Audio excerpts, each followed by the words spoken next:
মার্কিন যুক্তরাষ্ট্রের শাসন ক্ষমতায় ট্রাম্প আসলেও দেশটির সাথে বাংলাদেশের সম্পর্কের কোনো পরিবর্তন হবে না বলে মন্তব্য করেন পররাষ্ট্র উপদেষ্টা তৌহিদ হোসেন। বলেন, দেশের স্বার্থকে প্রাধান্য দিয়ে ভারত, চীন, যুক্তরাষ্ট্র সবার সাথে সম্পর্কের ভারসাম্য বজায় রাখবে সরকার। রিপোর্টে জানাচ্ছেন শফি মাহমুদ সাগর।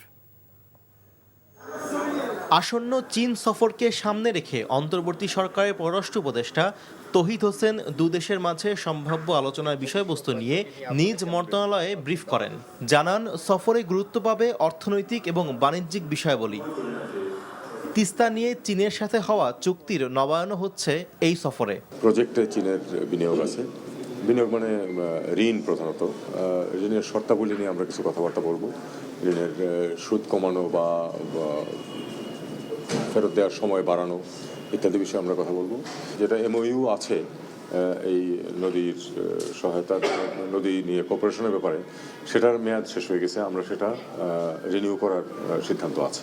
সব দেশের সাথে ভারসাম্যপূর্ণ সম্পর্ক রাখা হচ্ছে জানিয়ে উপদেষ্টা বলেন, শাসন ক্ষমতা পরিবর্তনে বাংলাদেশের সাথে কোনো দেশের সম্পর্কে প্রভাব পড়বে না। তিনটি অত্যন্ত গুরুত্বপূর্ণ দেশ, ভারত, চীন এবং মার্কিন যুক্তরাষ্ট্র।